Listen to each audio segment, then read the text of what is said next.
Welcome to Tugat Soretti. Thank you for having me, Tekla. It's my pleasure. It's my pleasure. This is something that we've been meaning to do for a long time, but because of time constraints, we hadn't managed to do it until today. So I'm so excited that we have managed today. We would hazard a guess that a large proportion of our viewers wouldn't know you. So I'm going to ask you to introduce yourself to our viewers, and we'll take it from there. Sure, sounds good. I'm also equally glad that we finally made the space and time to be able to have this conversation. I'm really looking forward to it. So, as mentioned, my name is Soretti, and I am an activist, storyteller. When I say storyteller, broadly what I mean is I'm a writer, I'm a filmmaker, and in the capacity of activism, I've been involved in the Oromo struggle in a number of capacities over the years. More prominently, I would say, after the assassination of Hachalu Hundessa in 2020. In the capacity of that activism work, I'm also the founder of the Oromo Democratic Revolutionary Party, which is an ideological party. It's not a party vying for physical power in Ethiopia, but instead trying to shape and influence the kind of ideological foundations that we have and do not have, particularly in the Oromo struggle, but actually broadly across what we call the multinational struggle in Ethiopia. So I think, shortly speaking, that's an introduction of me. Oh, wonderful, wonderful. Interesting that you mentioned the Oromo struggle and Hachalu Hundessa as well, Soroti, because that is one of the subjects that I would want us to explore today, as I told you off camera. One of the things that I find striking in Ethiopia is how the sense of momentum that the Oromo struggle had created has now completely disappeared from what I could see. Maybe you'll tell us more. So that is one thing that I would want us to go into some considerable detail. And in general, how Abiy Ahmed seems to have completely subdued any sort of meaningful opposition in Ethiopia. He seems to have silenced everybody. And I would want us to talk about how he managed to do that, because from what I could tell, it doesn't seem to me that there is any sort of serious organized opposition that is mounting any sort of serious challenge to the regime. And a related issue would be, how do Ethiopians and Oromos manage to create that sense of momentum that you mentioned? So two themes, time permitting, we will talk about. So the first issue, what happened to that sense of optimism that existed in 2018 in relation to the Kero movement and the Oromo struggle? Mm. Yeah, as I also shared with you off camera, this is for me an extremely critical conversation to have because I don't think that we have a correct, collectively speaking, whether as Oromos or whether broadly as Ethiopians, we have a correct view of what really happened in 2018. And not just in 2018, but obviously in the 4 years or close to even 5 years that led up to that moment, because it didn't happen in a vacuum. It was a movement that was, it was oscillating, it was gaining momentum, it was experiencing setbacks, and eventually it culminated in what we saw in terms of that power change. But what actually caused that power change, it was not just the momentum that we saw in and of itself on the ground in terms of the actual people's revolution, the grassroots organizing, that day to day, created obstructions, to the state, eventually bringing it to its knees, saying that putting the state in a position whereby it could not move forward anymore without responding to this pressure. Yes, this was critically, and without this, we would never have seen a power change. But what I lament a lot about is that the structure for organizing that revolution never actually put the decision making power into the hands of the people at a grassroots level to have really any say in terms of what happens post that moment. It was much more, we should really see it much more as that was done, that organizing was really being fueled and was being supported. It was not owned by elites, forces, or people by any means, and never want to discredit the power, of those young people whom we lost over 5,000, at least in Oromia alone, on the front lines of that revolution over time. that legacy belongs to those young people, those farmers, those people living, everyday lives, across Oromia, and then eventually, of course, the movement scaled across the country. But at the same time, the position that that force was put into by, the members of the elite political society that were in conversation, with these grassroots apparata across those 4 years, was not a position of you're going to be part of the power transition. Once we get there, once you do the work of bringing power to its knees, you're going to be part of the calculations you make, the conversations that are happening, at the decision-making table. Your job is simply to be the force that we need to be able to bring the state into a conversation, and the state meaning not just with the ruling party at the time or those, at the helm of power within the ruling party at the time. As we know, the ruling party had degrees of power within it. But with which whoever the conversations were happening, that force was not part of the conversation. And I think that this is the crux of the answer to your question as to why we never saw that momentum carry on.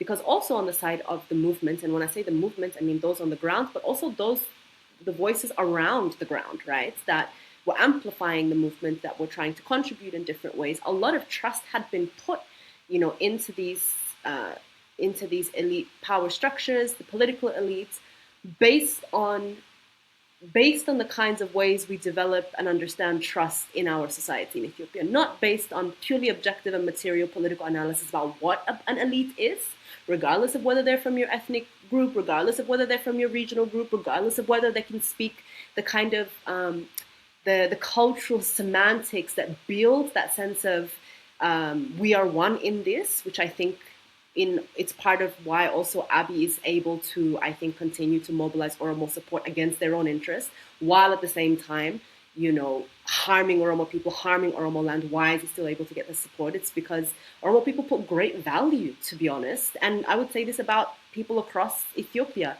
We put great value on somebody being able to do the cultural speak, to be able to relate, to the cultural frameworks with which we organize our lives and with which color our worldviews. And so, because this political elite could do this, I think we put a lot of trust. The grassroots put a lot of trust into this political elite without, again, I repeat, without making an objective analysis about what a political elite is, no matter where it is that they are, right? The fact that they are still separate from, the mass force. The fact that their interests are still, even if with the greatest of altruism in heart or, the greatest of good intention that they might have, still that there is a power distinction between grassroots working class people who were the backbone of that movement, and the politically having the conversations that actually culminated in the power change that brought Abiy into that position of transitional leader in 2018. And so why have we not been able to see that movement revive itself? I mean, that was 4 to 5 years of backbreaking work, of people every day going out on front lines, not sure if they're going to come home that night, right? Like this was, and I think that causes a kind of exhaustion that is very difficult to recover from, one, but also two, there was never a strategy, I believe, that was thinking at the grassroots level, where do we go from this point if this does not really work, other than we saw after Hachalu was assassinated, and then after the Tigray war started, for the Tigray context, people reverted to armed struggle. This was the natural next step if this doesn't work. But I don't think that this was a calculated strategic maneuver decided upon by the collective prior to the failure of the 2018 transition, saying this is what we're going to do if it happens. I feel that conversation never happened. Why? Because there was never a sense of that this was going to fail. We have complete trust in this political elite. It's going to work. And they have no view of what's happening in the conversations that are determining their future and that are using their power to make those determinations. And so I think that that lack of, that kind of inconsistency, that gap, that bridge that's there is part of why it's very difficult to see a revival or a renewal of a kind of broad-based movement the way that we saw it happen in 2008, to 2018. I would say this is really the main reason that disconnect is there. I don't know if you want me to go into the other parts of the question now, whether you want to respond and guide more. I think it's good that you making clear distinction between the elite and the grassroots, and focusing on the grassroots as well. And if you could focus on the latter, one thing that I sense from where I'm here, and again maybe I might be misreading the dynamic in Oromia, is it seems to me that there is a sense of apathy among the population, a sense of acceptance, a sense of concluding that there is nothing that could be done. It's either that, or maybe also there is a belief that this is an Oromo government, and that even though people might have misgivings about it, that they should reluctantly accept it, because this is a time, as Abiy would like to frame it, there is a challenge to the government from the Amharas, from the Tigrayans, and that it is incumbent upon the Oromos to defend it, come what may. So I wonder which is the explanation from the two, or if there's a combination of the two as well. Mm-mm. So it's interesting. I think, yeah, it's not a straightforward answer, as many things in Ethiopian political landscape is not.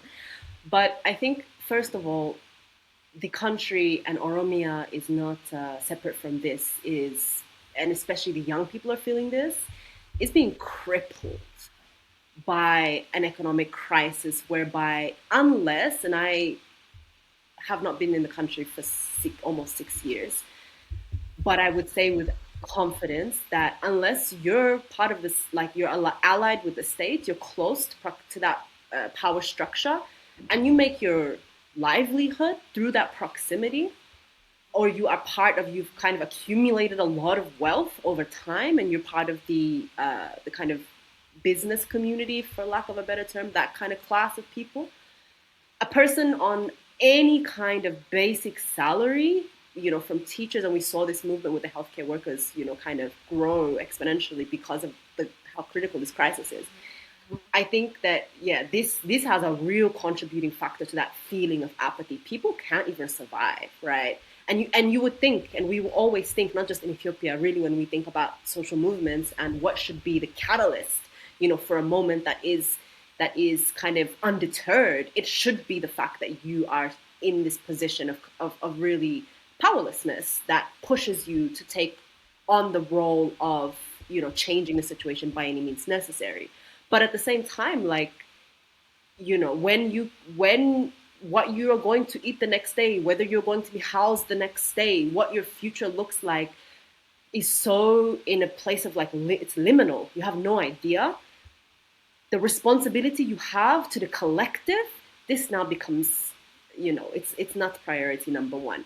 The kind of survival mindset, the individualistic mindset that, takes people away from wanting to make decisions or wanting to organize outside of just themselves for their society, this is really not part of the picture. I think that this is a big part of what is causing this apathy, and what is really something that is deterring us from being able to reach that kind of climactic point or organize anything that is, kind of mass based. I think the other thing is, to your second point there, I want to speak about this carefully, because I don't think that it is inherent, to the way Oromo people view other ethnic groups, or how other ethnic groups view each other, whether it's the Amhara looking at the Tigray, the Amhara looking at the Oromo, or the Tigray looking at the Oromo, or any part of the circle, the Somali looking at the...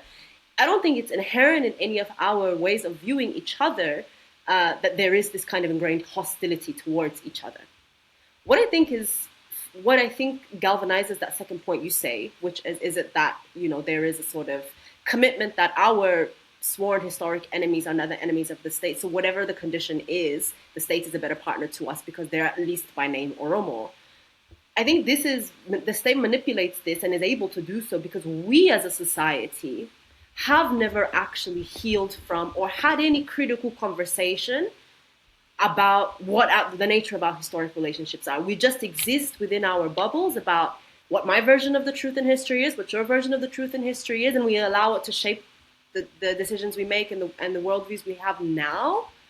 And so deep down, I think that unresolved, the fact that is unresolved allows the state to kind of pander to this And at least I don't think happily. This is why I don't think it's inherent. I don't think people joyfully take this position in terms of yes, let's go after them. They are our, or I think that actually that there is a much more there's an apathetic acceptance of perhaps this might be true. Perhaps it might be to our favor, apathetically. And I think that's an important distinction to make, because I think it says that if we did have some of those conversations, the state would not be able to use this to its advantage and mobilize, will you support, loosely here, but at least manufacture a little bit of silence from the people who would otherwise, pose strong opposition. So, and I think that to this point, a fundamental question for a lot of the Oromo for a very long time, and this became front and center for the Tigray as well after the Tigray genocide started. This was, I think it's fair to say, this was not a question for the Tigray prior, the multinational question. Once that, that loss of power happens and the retreat to Tigray happened, now we're seeing, across the diaspora and at least what I see online, and to the point of even more hardline than the Oromo about secession being a solution, or just the multinational rhetoric, across Ethiopia has really sharpened very fast, right, over a small period of time. I think for the Oromo, this has been, of course, it's been a historic question, and it's the basis upon which 50 plus years of organized struggle has been grown out of. And I think that there is a sense of if anyone else, there is no hope for the multinational question being answered through Abiy. This is a material fact, right? One of the first things that PP did was dismantle, even though it was not being used appropriately, accurately, dismantle the little structure we had to eventually answer the question in terms of a coalition style government, whereby people are supposed to be voting in their representatives from the grassroots up, or from the regional state up.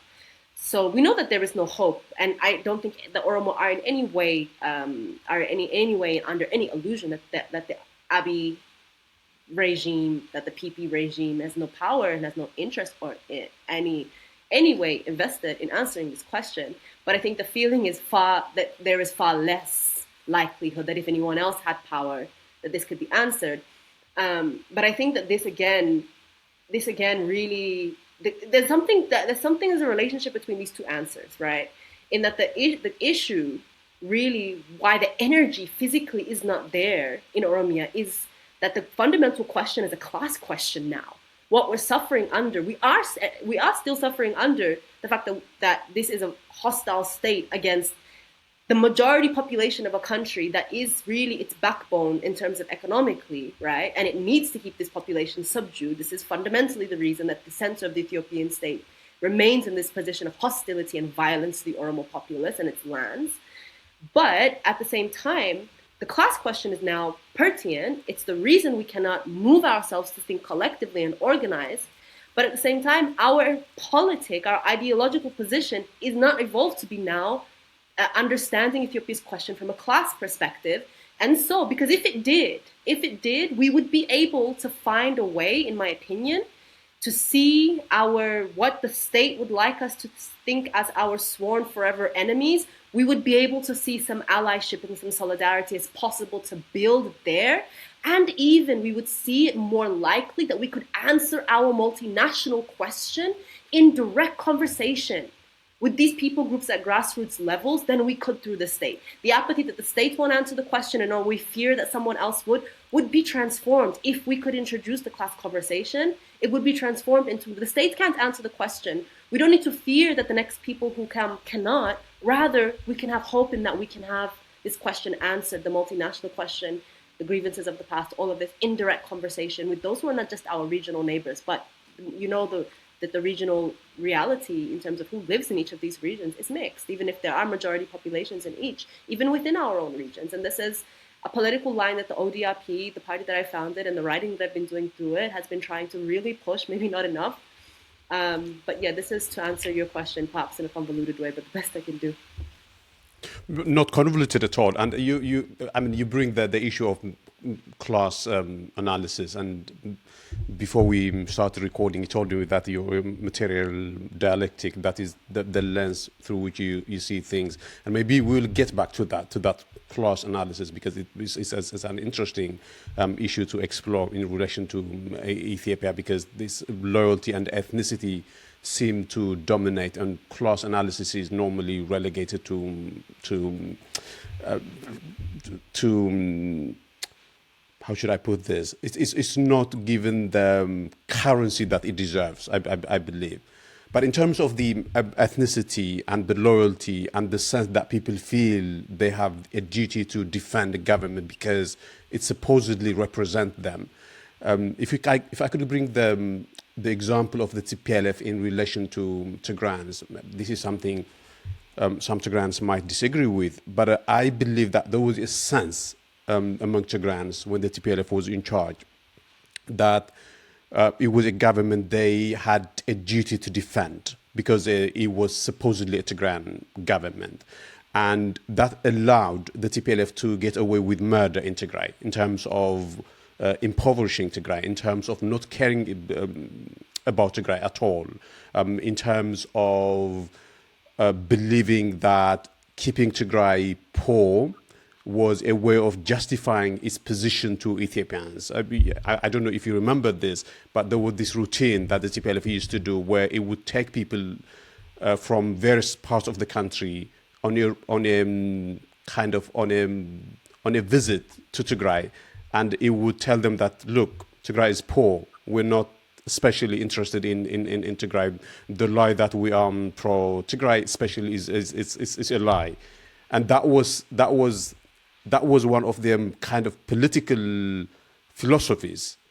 And Tigrans accepted that. Tigrans accepted that that was a sacrificial lamb that the TPLF needed to pay to be accepted by Ethiopians. And I wonder if there is that sense among the PP now, and if it is an idea that has currency, that has traction among the grassroots movements in Oromia as well. I don't know if my question is clear.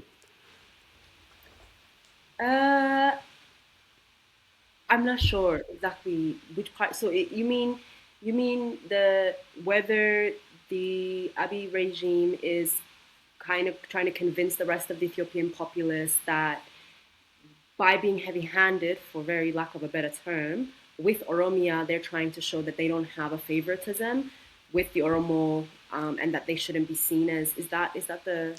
But I think they're slightly different in that sense. I don't think the PP minds being seen as favoring.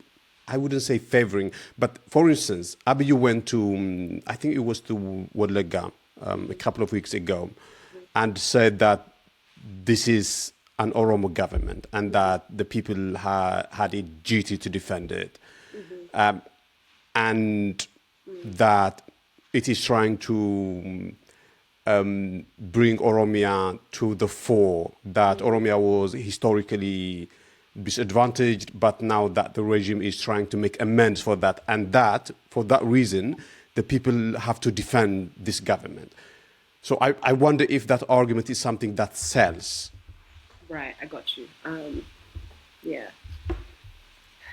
To be honest, and I say this in my attempt to be as honest as I can and transparent as I can, I think to an extent it does still sell. I think it does still sell because, again, because and the only reason, I really believe not because that the Abiy government has any merit, especially to go and make claims like that in Walaga, where they have in Oromia, the place, I mean, that was very bold to me. And I'm not even sure how they pulled that off, because Walaga has been the place where they have received the staunchest of resistances, even before the Tigray war started, and then we saw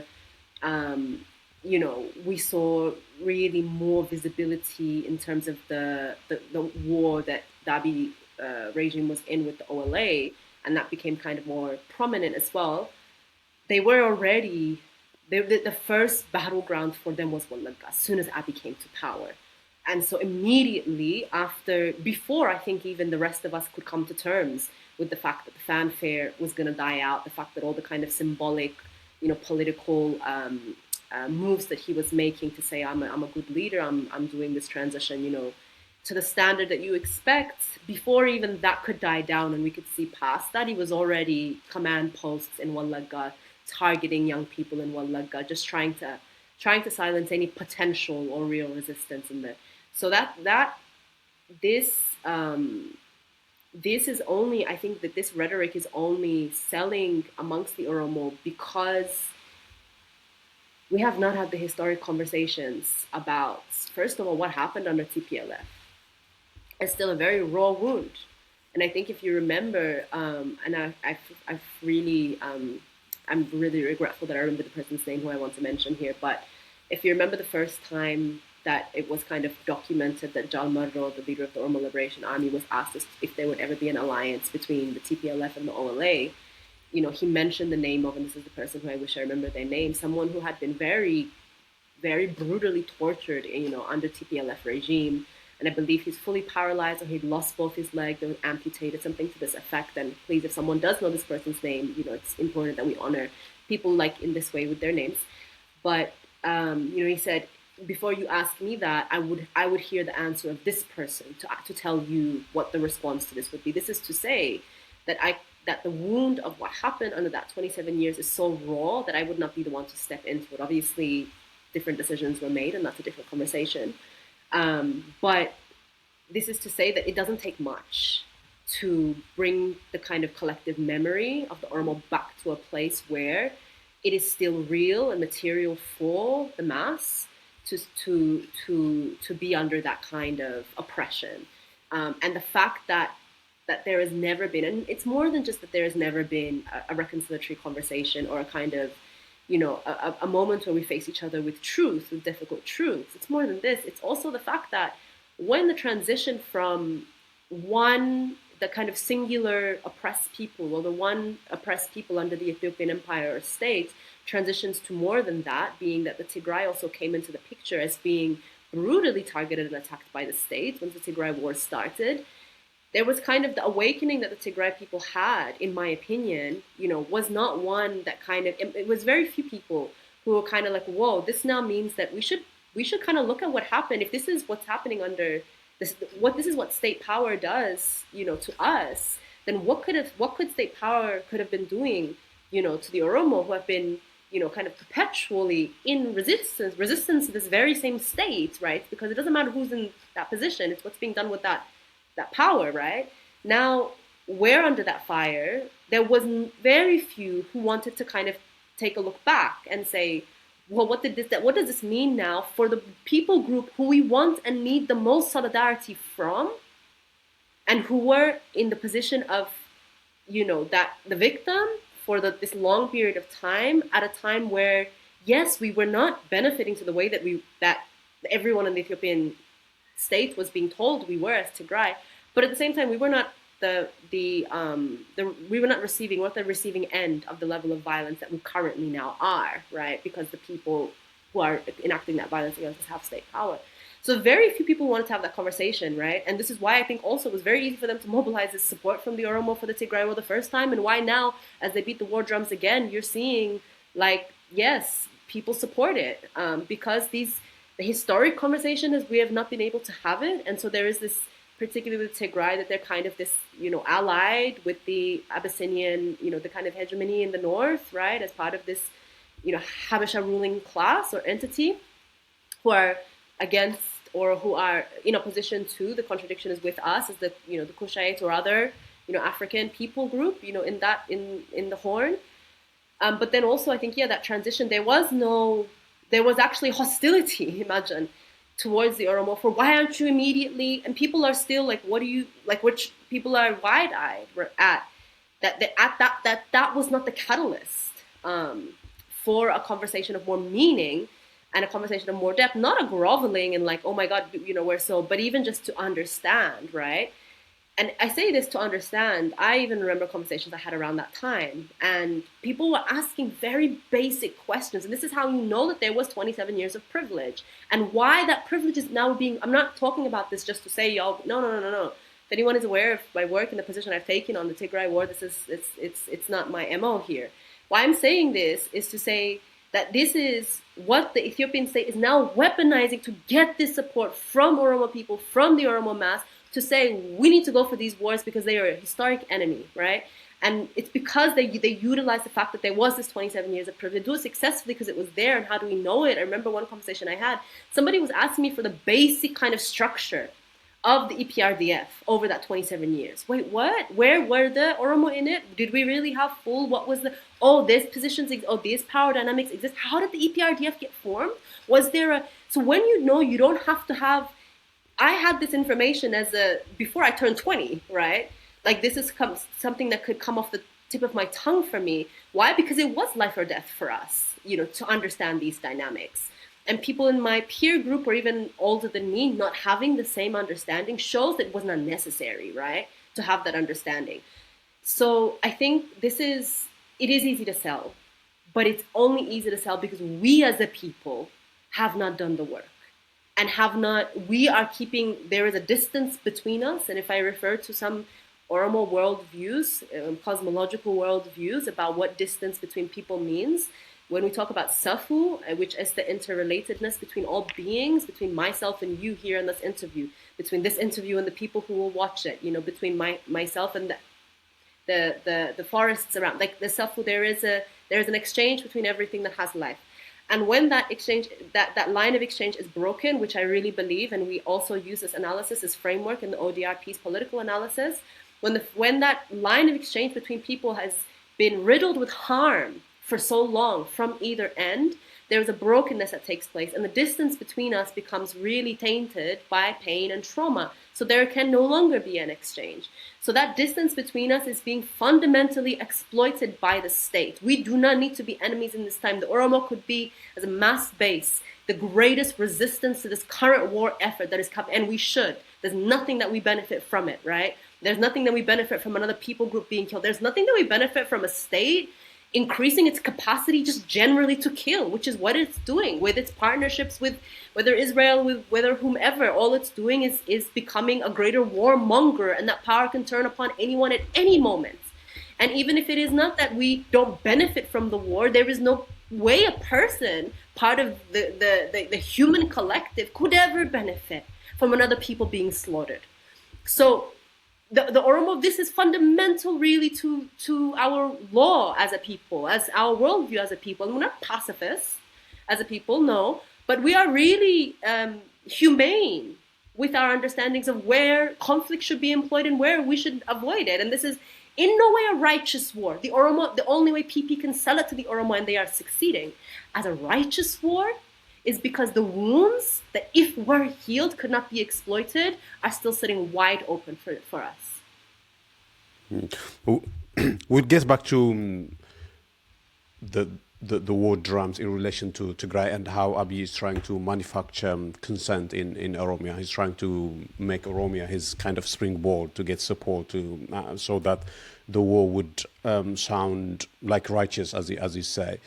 But to finish the discussion on how PP is perceived among the average person in Oromia, if I could bring another historical event, that would suggest to me that this is an argument that sells, would be the assassination of Hachalu.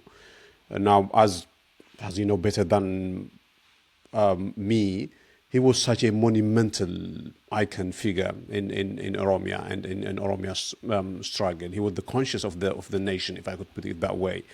And I thought that his assassination would bring down the regime.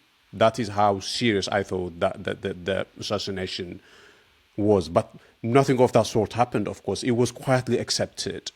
And part of the reason could be because the regime is brutal, so that even though people knew the regime assassinated him, they knew better not to do anything, because otherwise they too would be killed because of the brutality. So that could be the part of the explanation. But another one could be that there is a reluctant acceptance among Oromia that people should support the regime, because otherwise there are forces outside who are out to get Oromo, which is how Abiy frames it.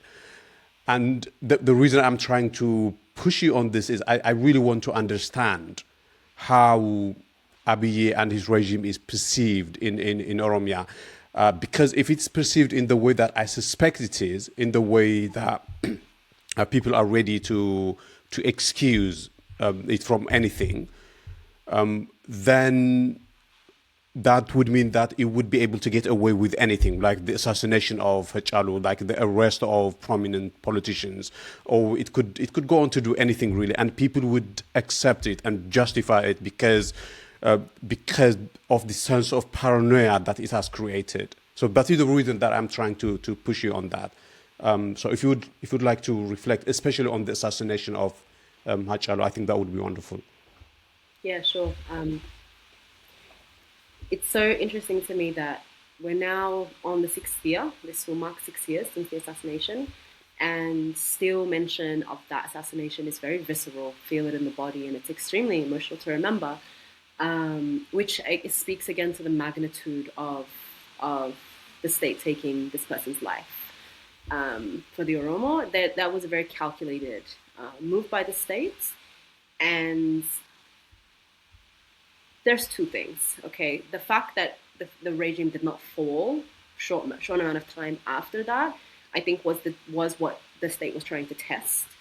That if we can go this far, and we do not suffer the gravest of consequences, which is a loss of power, then the world is our, again, for lack of a better term, the world is our oyster.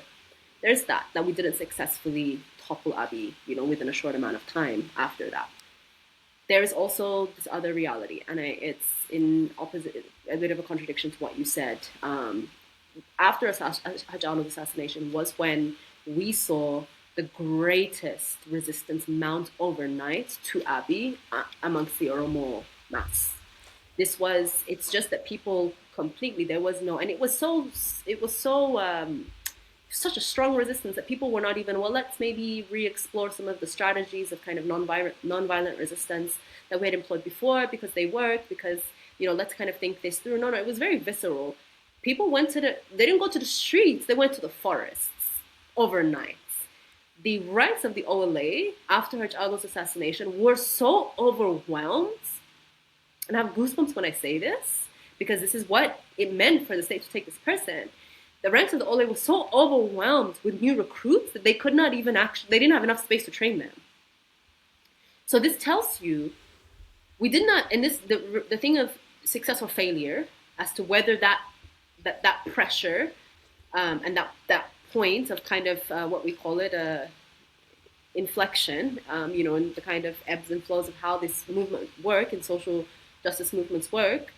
That point of inflection, yes, did not amount into the fall of the state, and that the critique about why that is more, it's elsewhere, right? It's not about whether there was a response or there wasn't a response. There was a response, and that response continued because there were multiple things that the state was trying to do at that point, right?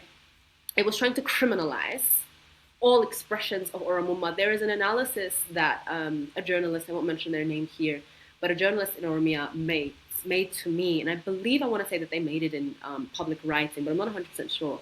But they made a very critical analysis about what was happening in Shashamane just before Hachalu's assassination, and then right in the kind of moments in the aftermath, and how this was a really premeditated by the states to create a visual kind of signal to the rest of Ethiopia, but also to the rest of the world about what they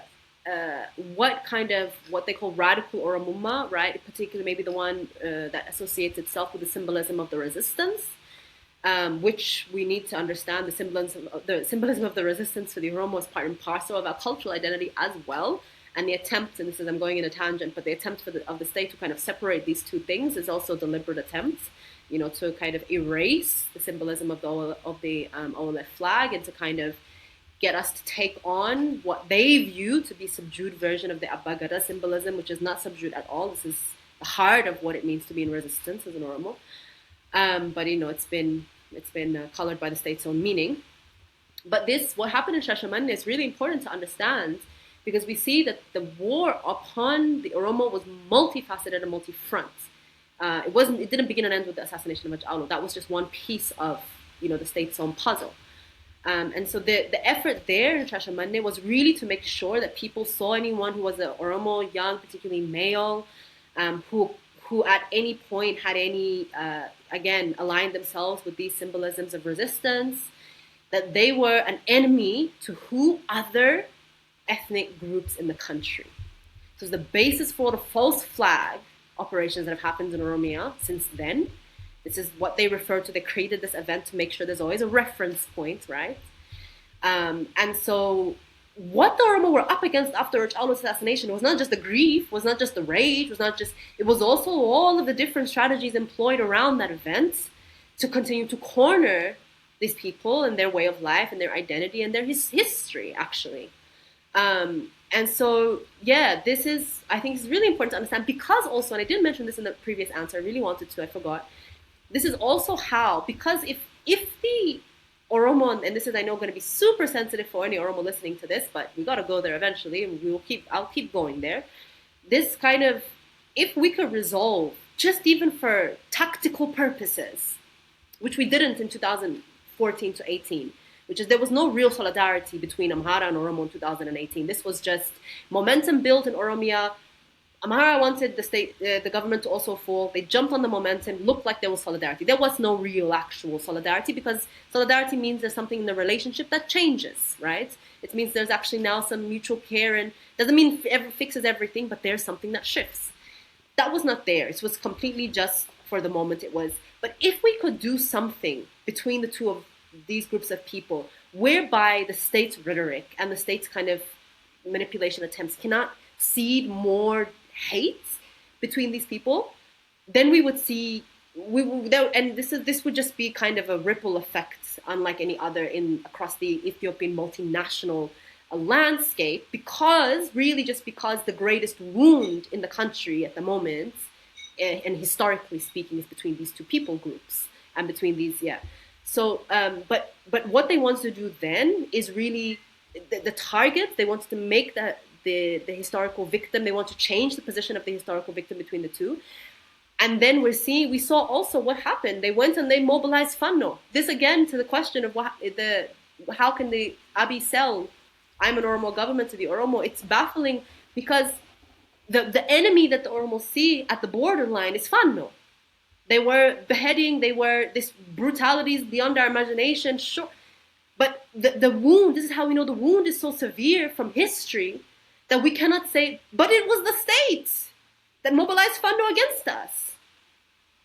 Yes, the mentalities were already there in the people. Yes, this has been nurtured for generations. Yes, we need to work to let go of, but it was the state. It was Abiy and his people at the end of the day that went and mobilized Fano against the Oromo people to work at that border. And so all I'm trying to say is, after Hachalu's assassination, a long-term strategy that we have seen play out over years was put into motion. And so I think it was a risk also by the states. Will this mean our collapse? Will it not? If it doesn't, hey, we good for a couple of years, for a while, was what they were trying to answer. And they didn't fall. But was there a response by the Oromo to the states that was overwhelming, that we have not seen since then, that we did not see prior to 2018? It was one of the most serious, I think, culminations of resistance against the state after Hachalu's assassination. I mentioned Hachalu because he's the most recognizable and the most prominent, but otherwise Abiy has got away with murder of other people as well. You remind him his name, the OLF politician who was so calm and so collected that they murdered. What was his name? That was a tragedy as well, and I thought that too would create such a huge furor, but nothing of the sort happened. He was assassinated. There were quiet murmurs for a couple of days, and then everybody moved on, and now he's not even talked about.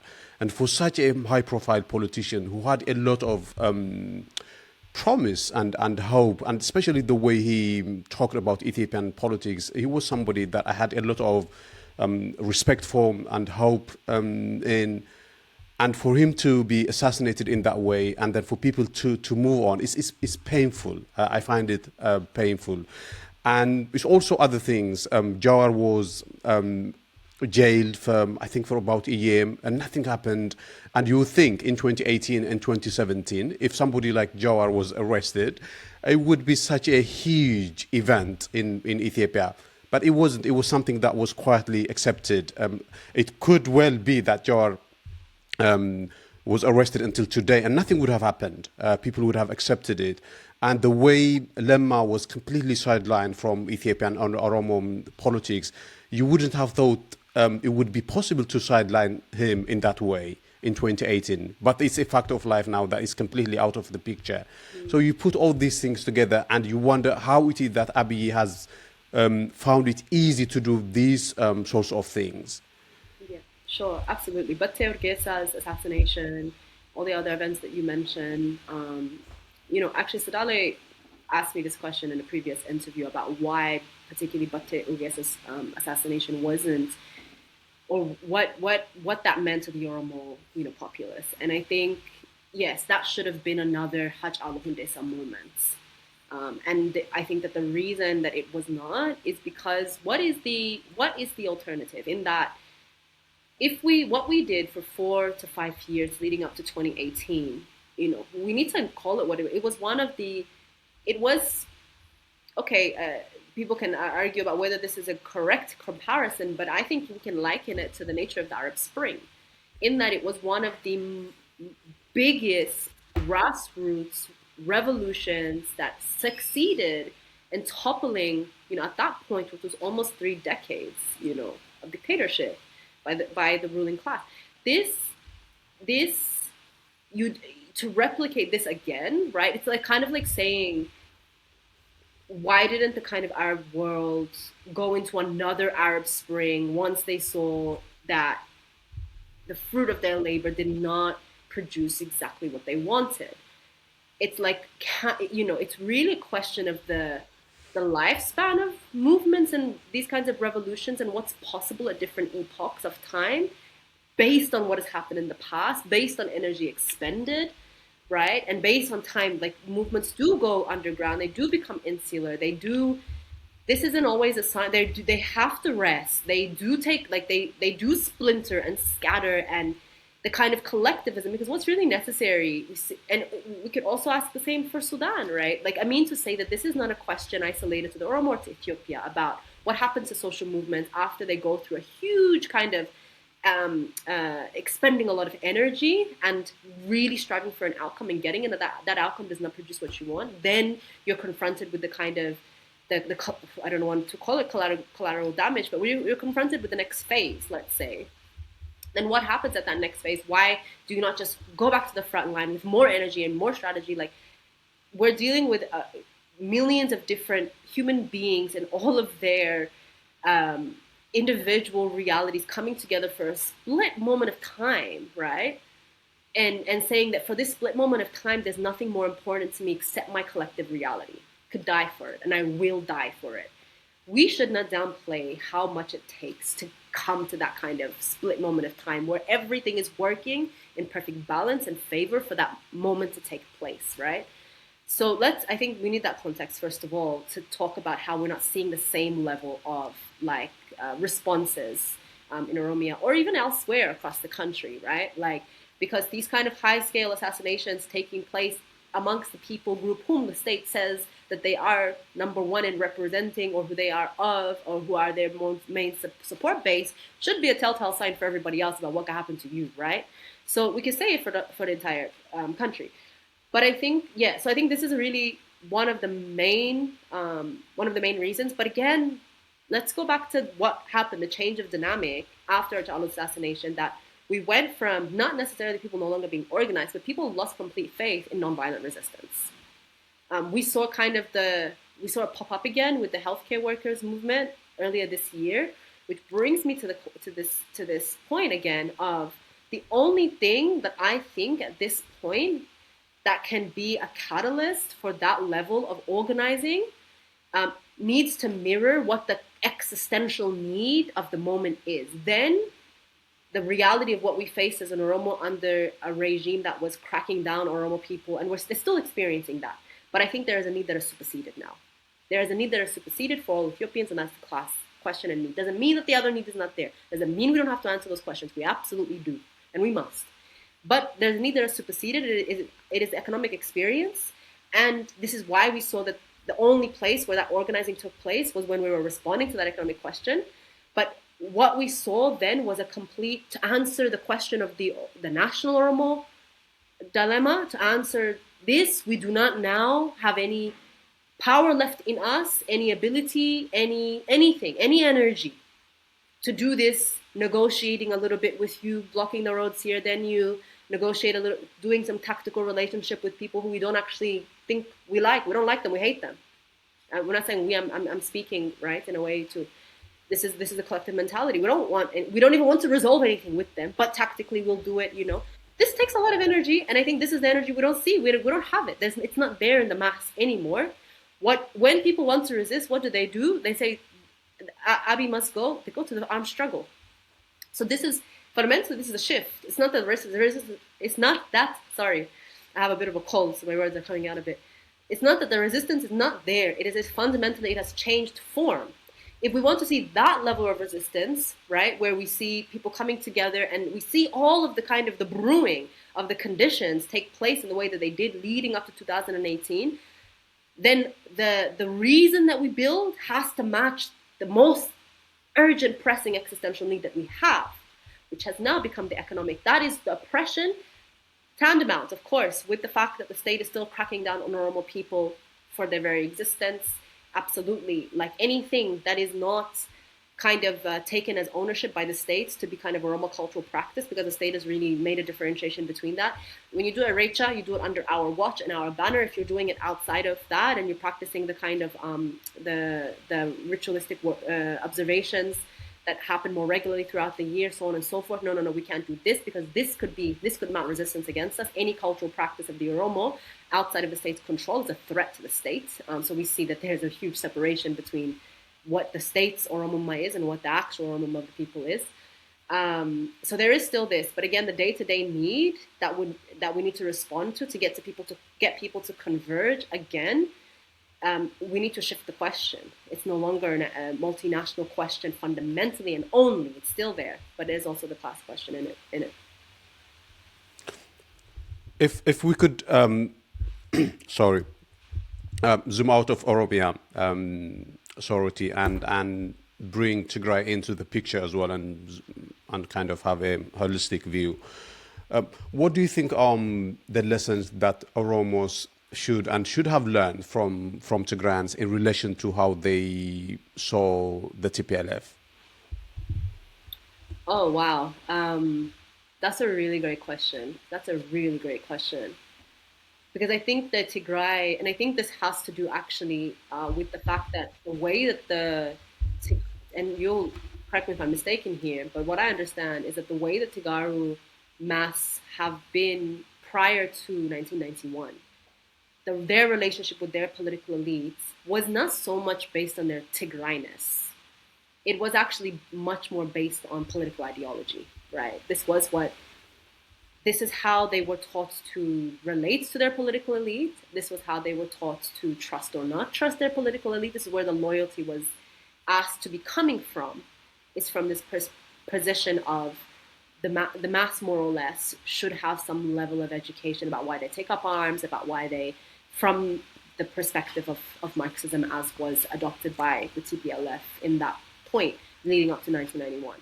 I think this is really important because I think this is why the Tigray mass, in a shorter amount of time, came to quicker realization about what it is this political elite is. And this doesn't mean that they've acted fully on it, right? Because there's still a question of, well, who's going to man our borders? Because there is a bigger threat. There is the second largest military on the continent who is trying to invade us and who is trying to harm us. And so is this the time to kind of air out our grievances and resolve them? And in other ways, they have acted upon it quite quickly, actually, after the Pretoria Agreement, once they saw that the interests were not where they needed to be, were not with the people. Like we saw, and I don't know the exact, whether the splinter factions that came out are more pro-people, how they're viewed amongst the mass, so on and so forth. But the fracturing that we saw, I think, was evident of the fact that the relationship of trust between people and elites was to an extent. I can't say all so. Like there is still, I think, probably an influence of the fact that these are Tigray people, these are our people, and we trust them more than others. But there was this understanding of you have a responsibility as an elite, as per the politics you yourself are teaching us or have taught us historically. Once you forego that responsibility, we need to make different decisions. So I think this is why, and there's this much smaller population, exponentially so, right? Oromia is extremely diverse. Tigray, you have more or less a relatively homogenous population, right? And so now I think, but yes, still, we should be looking at this this response that the mass express, towards a failing elite as something that we've not successfully been able to really reproduce in terms of in our mentality and ideologically. And this is, again, I think it's two sets of very, very different conditions.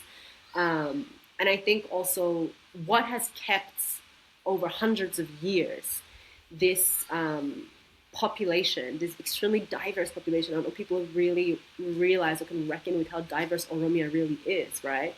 In its historical relations to the state, our historical relationships to each other across different regions. There are so many dynamics, and they cannot all be resolved overnight. But I think that definitely, to my point of what has kept this hugely diverse group of, millions and millions of people, amounting to a country in and of itself, to be able to be relatively unified is that, at different points, you give the benefit of the doubt to trust the central leadership, right? To trust the decisions being made through the Gada system, where when you send your representatives, you have an extremely grassroots and very long process of consensus building in the Gada, where at a clan level, everyone is heard, and you try to represent every sort of nuance that there is amongst these people. But it's kind of, once you go through that process and you have been heard, then you take it to kind of the central point of leadership, where the different Gada sites converge, right? Then there is a level of, now I forgo my individual perspective and opinion for now the collective, because this is the only way that you can organize a number of people like this to this extent. So I think that all of these factors, in terms of this sociological reality of our people versus that of the Tigaru, they are there. Still, this isn't really, for me, it's critical that in a short amount of time, that there has been a critique made of the elites, that there is a trust in that we can let go of this elite. We don't have to kind of remain kind of blindly loyal to them when they are obviously acting against our interests, and particularly against what they said they would do and who they say that they are.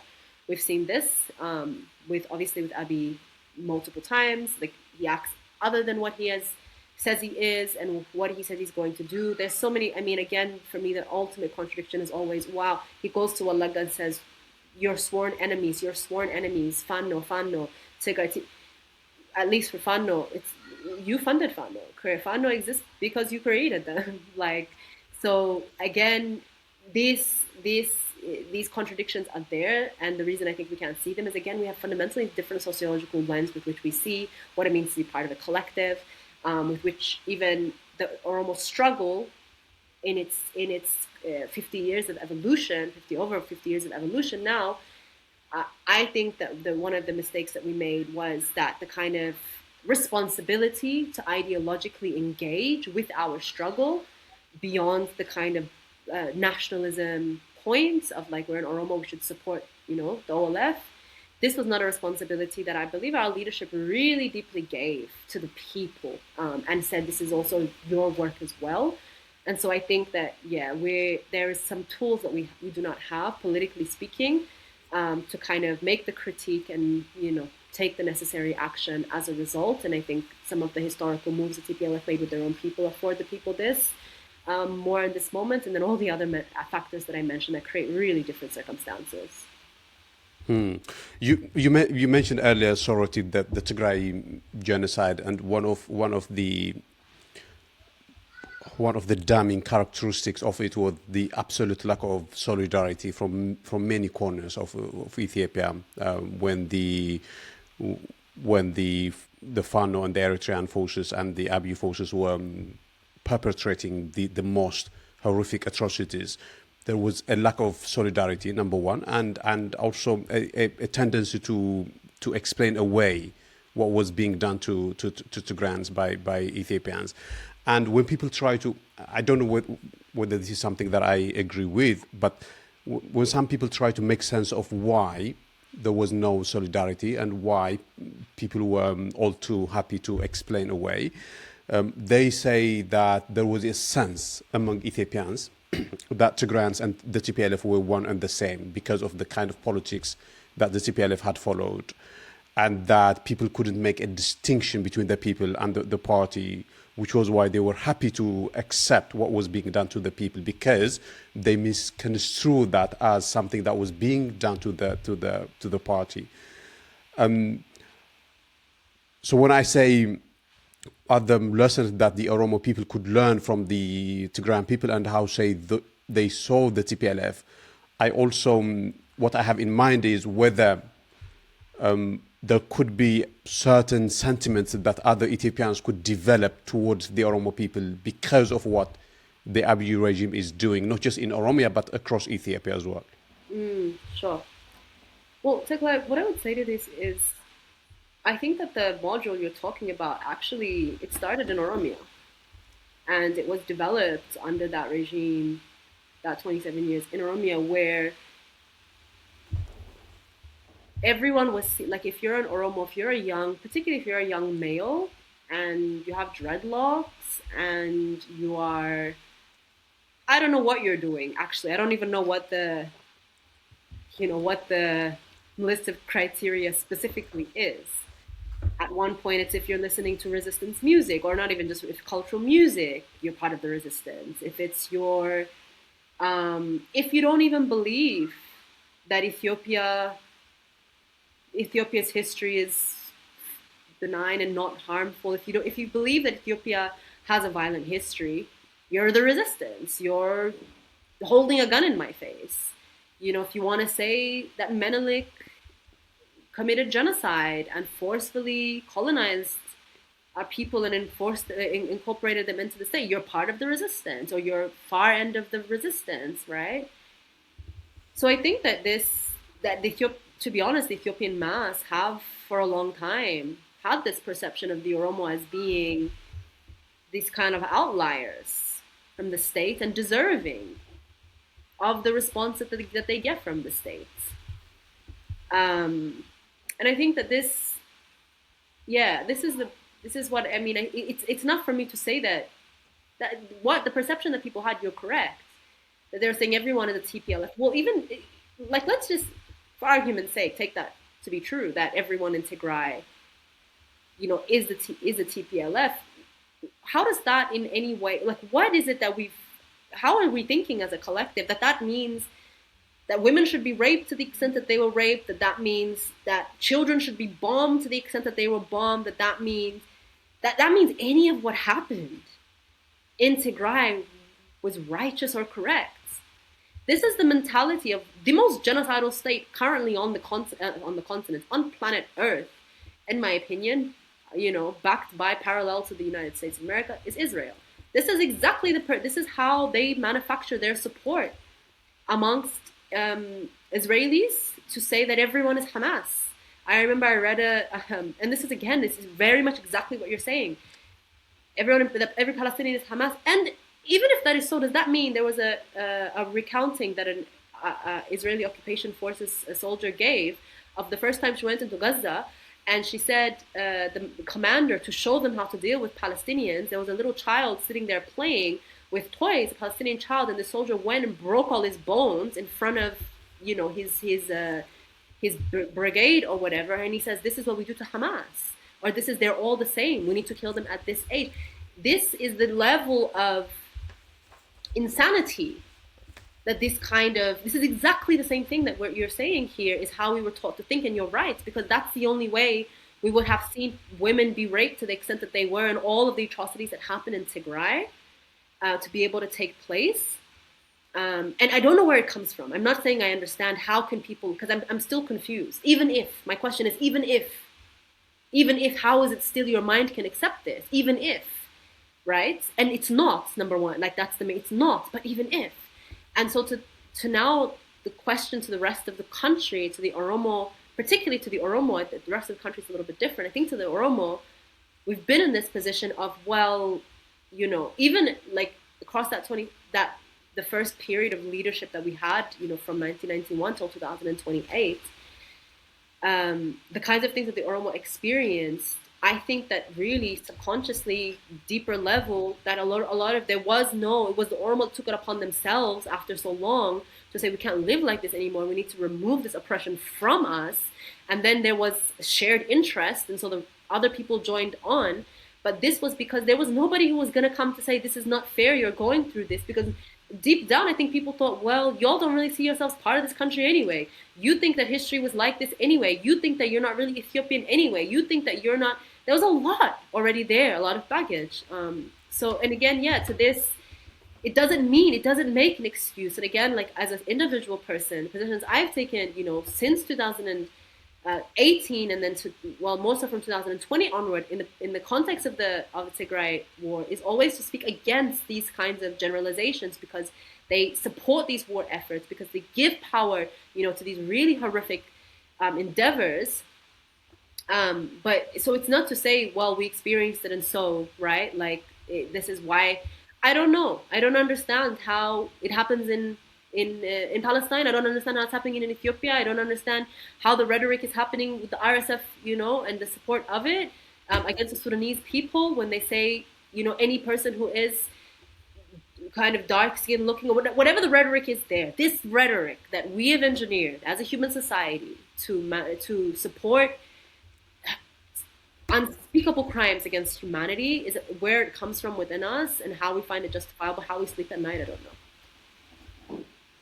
It's interesting that you mentioned the case of Israel, because even though they are two separate genocides in terms of geography, the logic that the regimes follow is exactly the same. Actually, one of the things that I find striking in relation to Israel, I do from time to time listen to Israeli spokespeople on media when they try to justify actions that Israel has taken, for instance, blockage.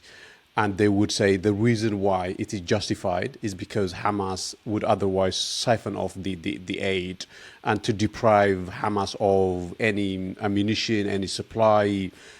Israel has the right to block aid.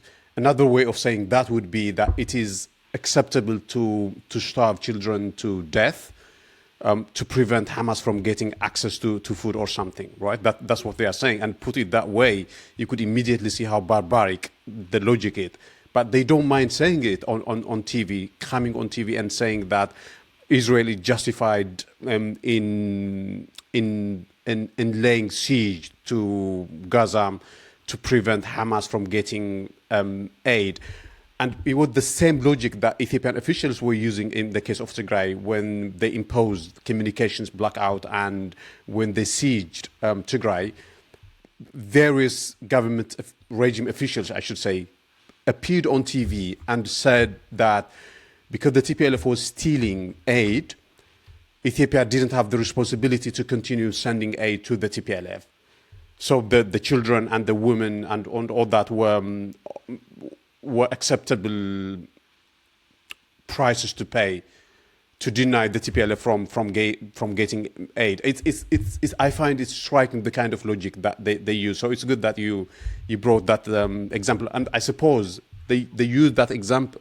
When I say the Abiy regime uses that logic when it imposes siege in Oromia as well, in Wallagga, I think. And it's a sickening logic to use.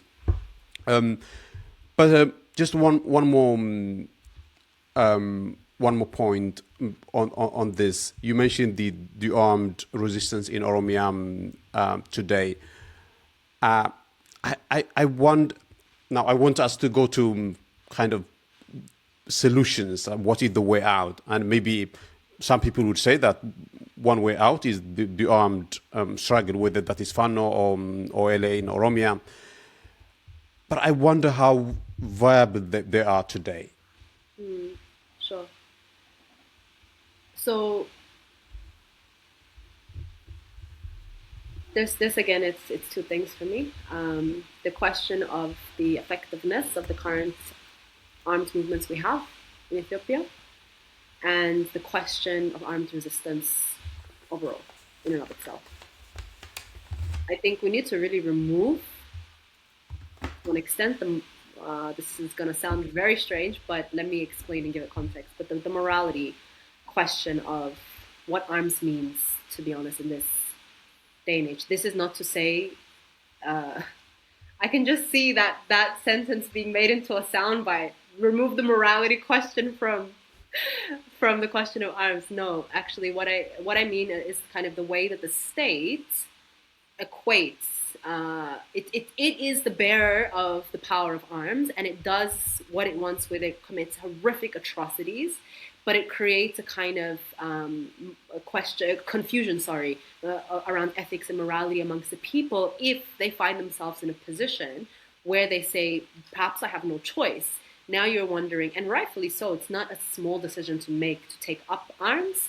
It is a huge. I mean, it is. It's not. I could talk for a long time and not be able to describe the weightiness of such a decision, because of not the human cost, the kind of decisions you have to make on a day-to-day basis, the environmental cost, the fact that you are part of now the weapons industrial complex system, all of it, right? Like there is so much that comes part of that. But what states do, and this is what gives them the monopoly over violence, they go to and they can do all of these horrific things without any resistance to them, is they say, well, we're the only ones morally capable, right, of being able to be the ones wielding arms. So this is what I mean when I say it's not a morality question, right? These are just human beings. You're human beings who have chosen a particular means to defend or fight for certain interests.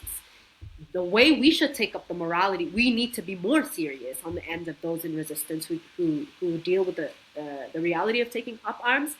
We need to deal with the reality of morality and ethics in a completely different way, right? It's not that you took up the arms that is now puts you in a compromised position, morally speaking or ethically speaking. It is now, what responsibility do you have, not to prove anything to the state or others who are watching or whatever, any of that, but to yourself, to your environment, to your people, right?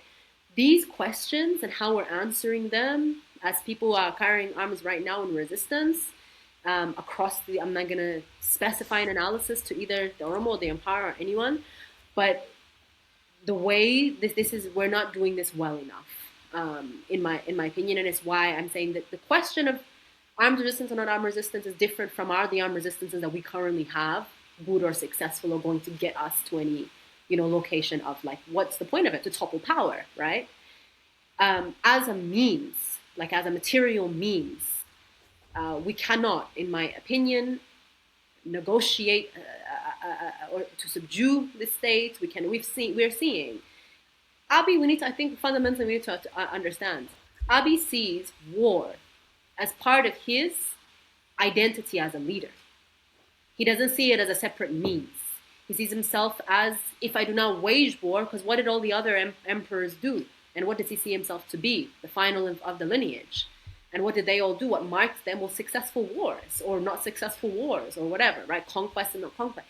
This is part of not how he governs, it's what he's come to do, actually. So this means we're not talking to an oppressor with a certain consciousness that's going to say, wow, actually, maybe I should change course. Wow, actually, no, he's really hell-bent on a certain approach. So despite what I might feel about the ways in which armed resistances are either failing or succeeding right now, and I feel them differently about each one. I don't make the same. I feel differently about FUN. I feel differently about the OLA. I feel differently about TPLF. All of it, right? When I talk about multinational class revolution, I'm not imagining this without arms.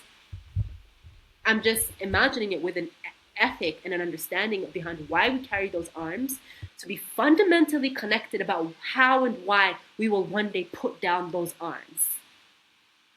I am not a pacifist, or I don't think we can be pacifists in this circumstance, because we must topple power. There's no question about it, right? The people must take power. It's the only way this ends. Not just this, but this is the only way this does not become a perpetual cycle again and again. New people in power, they have the same tools at their disposal. They don't have fundamentally any different relationship to the people or to the mass, or so we just see the same thing, more people there to accumulate for their own interests, into their own bank accounts. It's what we're seeing again and again, right? For their own legacies or whatever it is. So we must, everyday people with a completely different understanding of what it means to have power, must remove these people from power and take power. To take power in today's day and age, I do not make the rules. It is, you're not going to do this well without arms. Yes, people will give examples about where this has happened. Nonviolent resistance has toppled, but I think if we speak contextually about each of these situations, we will be able to bring forth its shortcomings in being able to hold power at a grassroots level and being able to wield it free of all competing interests, imperialists, local conspirators with imperialists, or whatever it might be, right? And so, the question for me, multinational class revolution, and again, let me go back to this point of, and I talk about this in my writing really in detail under the ODRP, is that it does not say at any point, we're not saying we should not take up arms, but we should have a fundamental understanding about taking up arms. I know it sounds contradictory, but it does make sense. Taking up arms, ideologically, why you do that, being very, very, very clear, what your boundaries with that being very, very, very clear, what the consequences for overriding those boundaries being very clear, being that framework being not corruptible, right, as much as can be when human beings are involved, and leading to the inevitable of freeing that society from arms. This means that the whole world has to change, right? We cannot, in a bubble, you cannot think about being free of defense with a world that is hostile for resources, that is hostile for power, for land, for labor, right? And so we have to start to see ourselves part of this internationalist effort to transition out of a violent, a violent extractive capitalism, because this is the core of it. This is the core of the creation of the Ethiopian state. This is the core ambition. It's been the perpetual reason for violence across our country. And so we need to see a transition out of this, not just in Ethiopia, but we have to join the international efforts for this. And when we get to that point, if ever we get to that point, then we need to keep in mind that we don't want a world, where at any point of disagreement, we're picking up arms, or where arms are proliferated to the extent where they are so accessible, and any person with any agenda can start an armed movement. Like we don't. This is not the world we want to live in. So this is what I mean. The moral question is very different. I think we shouldn't be. We shouldn't be made to fear the fact that this is a material reality that we face right now. What it means to take power, you cannot do it without this means of force, right? You cannot negotiate. If this was an oppressor that was telling you that it was, logical. We've just talked so much about all of the strange logics that have no basis in any kind of real reality, to say that this is a way a human being should think. This is the logics fueling this ruling class. So who are you going to negotiate with? Who? The means of power, to seize it, you must use means of force. There isn't a moral question around this, but there is a moral responsibility in terms of our relationship to this means of power, and we must fundamentally make a direct line. There must be a trajectory we follow, whereby we want a world, a society free of this kind of violence. Are the armed resistances that we currently have reflective of any of what I've said? That's a different conversation. I don't really think so, but it shouldn't mean that we rule out, arms is not the. Now that's a very objective conversation and one different from that one.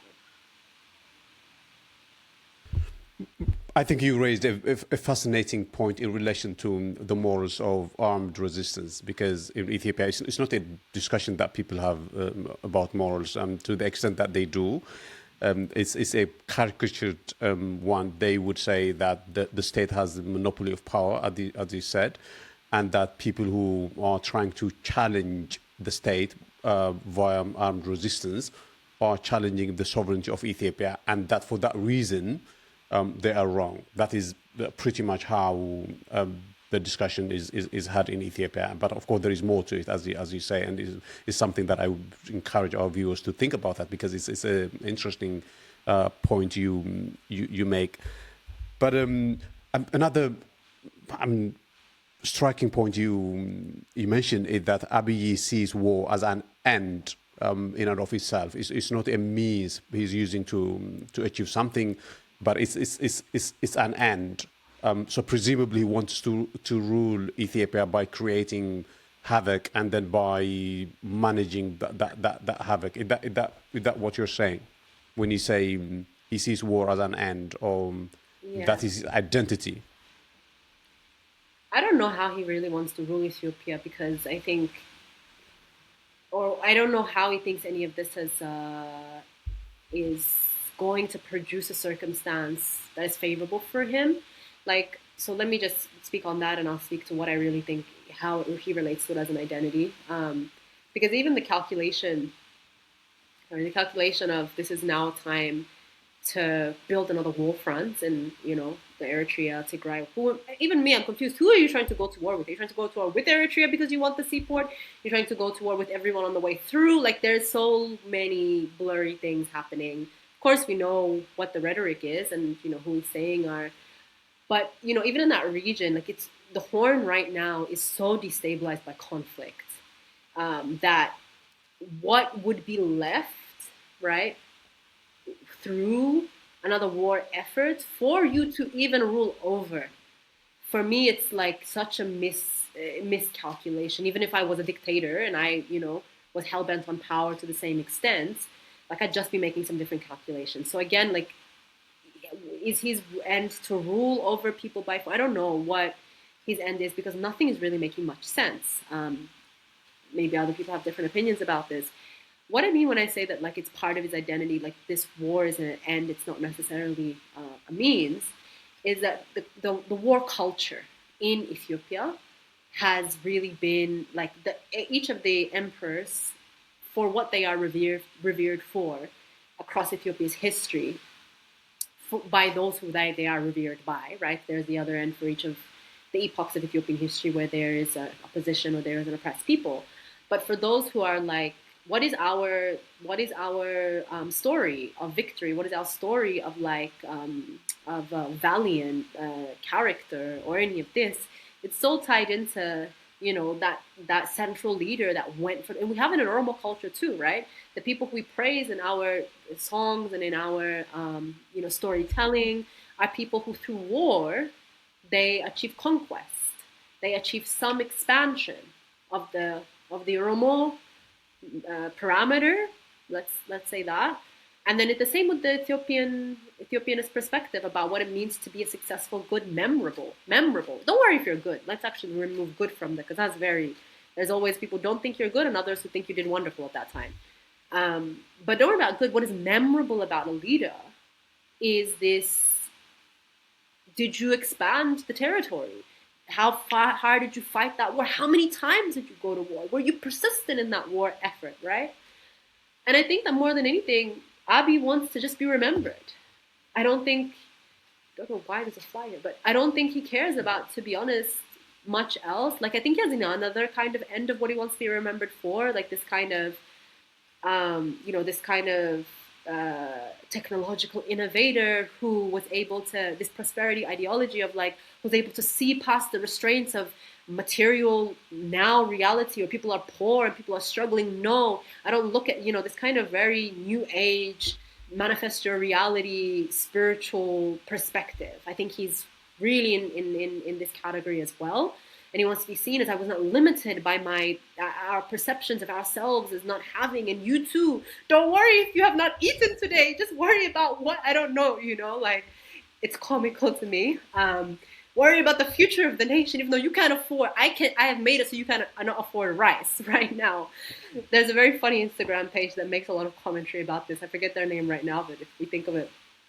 So there's this element of it too. He wants to be seen as, having some transcendent mentality, but I think he also wants to be seen as not being deterred, right? From like making these wars and expanding the influence of, I don't think he wants chaos. I think he actually really wants order, and he thinks it's going to come through this.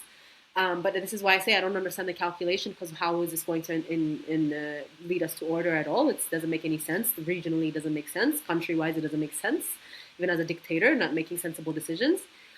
But I think, yeah, it's this. He just has and we all have it. This is the thing. We all have a ideal self that we're trying to work towards, and we create this ideal self through our actions. And a healthy human being, that shouldn't mean that you need to massacre millions of people to achieve your ideal self. But in Ethiopia, what it is meant to be an emperor, and he sees himself as the seal of the Ethiopian empire, as the last of the emperors. He sees this as religiously, spiritually ordained to be his destiny. So why should he see his efforts to be any less, than the Meneliks or the like? He too should fight wars until he achieves, no matter what it is, and he will be remembered. If not that the wars were good, that he did the wars, is what I meant by part of his identity. Well, you mentioned Instagram and or also maybe TikTok as well. And I think Abiy is the sort of person who takes inspiration from clips on Instagram and TikTok and tries to act on them in Ethiopia, and sometimes by killing people. That's the tragedy. Something that you mentioned earlier, Soretti, class struggle, and I said that we're going to come back to that, and I thought if you could say a few things about the whole notion of class and class analysis, because one way of understanding that would be that the average people, the average farmer in Tigray and in Oromia, have a common cause. But the tools are not available. It's as though there is a wall erected between them. And how do we make that a reality? How we did that? It could be made possible for people in Tigray and in Oromo and in Amhara and in Gambela and in Somalia could make a common cause. How could that be realized? Yeah, absolutely. It's a great question, and it also ties to what you asked earlier about what is a solution. We talked more about struggle then, and we made some clarifications about that. But I think fundamentally the solution for Ethiopia now is to transition ideologically from our fundamental problem. Thus, our fundamental solution is no longer deficiencies in our multinational model, and trying to fix this and have a good multinational relationship. It's still there. But it is now that all of us are under the oppression of a private elite class, local and national, who have been always present in the country, local and international, have always been present in the country, but are buying people out of their ability to just basically live at a really, that the building of Addis Ababa, and I'll call it Addis Ababa because this is Addis Ababa, it's not Finfinne, but the building of this Addis in Abiy's mind, it has consequences. It sharpens the contradiction between the poor and the rich, and it makes livelihood much more difficult for majority of the country. So what is our chance of us being able to reduce the resistance between the groups to see that we do have some common ground, as you say? There's kind of a block between us. The block is our past. The block is it's too costly and too risky for me to see you as my ally and as my sort of the one suffering the same way I'm suffering as an Oromo to an Amhara Tigray farmer, because historically you've been my enemy. And you could become my enemy again tomorrow if we answer and finish answering the class question today, right? Which is why essentially class revolution was a failure in the past. We've done it before in Ethiopia. Is because we thought that it was surgically to remove the multinational question and its historical roots was the only way to have. And this is also the traditional, very Eurocentric way, to be honest, of dealing with the class question, is that the national question and the question of race or the question of like local identities, this is seen to be baggage from the perspective of these ideologues and a lot of those who adhere to these ideologies today. We as Africans, we need to recognize that we have a very different lived experience, and that there has to be a way to bring these two things together, these two questions together, and answer them at the same time. It reminds me of a story, and I saw this actually in Oromia myself many, many, many years ago. Just generally, I'm not going to specifically say where, who, whatever, but there was a farmer. This is in rural Oromia. There was a land dispute and it was between two farmers who had really you could not differentiate between them class-wise, right? But the land ancestrally claimed to belong to this Oromo farmer, right? And it did belong to the Oromo farmer. The emboldenment felt by the Amhara farmer, actually, was purely because of what he has been told the position of the Oromo is to him, even if he's equally poor, even if he's equally doing the same labor on a day-to-day basis, and his labor is seen as the same, by those who exploit it or those who want it or whatever. There's no fundamental difference. He has a different story in his mind about what his position is within the Ethiopian state to the Oromo farmer. And so because of this imagination, like his perspective, he sees he has more rights over the Oromo farmer to the Oromo farmer's own land, right? So you're seeing now how difficult it is to answer, how do we bring these two people together when the Oromo farmer has a lot to lose, in fact. In seeing this Amhara farmer as his class ally, we can say that we can replace the Amhara and the Oromo with any different people in the Ethiopian states who have any different contradictions between each other. So how do we resolve this? These two farmers have to have a conversation about why he believes what he believes about his position as an Amhara and the other's position as the Oromo, and how the Oromo farmer believes he's being transgressed by the state, and he's been transgressed by the state for however many generations, right? And how he sees this Amhara farmer as a continuation of that same transgression, not as just an isolated act now, right? As them having this conversation, he's seeing it as perpetually, the memory is being evoked, right? And now, how then do you build class solidarity between these two people unless they resolve these contradictions? So I've said it, an hour and a half we've been talking, and I've said it again and again in almost every response to you, finding a way to weave it in, even when the question is not about that, because of how important I see it is that we have to resolve the class question through having a conversation about our traumas as a country brought together by colonial force and means and intention. Fundamentally, we start there. Ethiopia did not organically evolve to be a state of multinational people. It did so through colonial endeavor and means. And if from this perspective, the way the objective definitions exist for colonialism, there must be, a colonialist and there must be an occupied people, right? And we need to come to terms with this, and we need to have one definition of this amongst us all. And we need to have one narrative. There is no more, we cannot afford to have this so subjective from your perspective as this. It's currently like that, and that's what we're dealing with, but there needs to be a consensus, and it needs to be reflective of reality. Then from there, the hostility will start to decrease, right? And you start to mitigate the multinational question, not at this big, large level of like every minute interaction, the cost of it is the fate of a nation. You start to resolve it kabele to kabele. You start to resolve it farmer to farmer, person to person, student to student, teacher to teacher. You start to realize, okay, in this place in Oromia, in this place in the Ogaden region, this place, so that the manifestations are specific and unique, and you resolve them there and there. Then, in this place, when I say historical, it doesn't have to be 150 years back. Over the last 30 years, what has played out? What do we need to resolve here over this that has happened, right? That is fueling this animosity.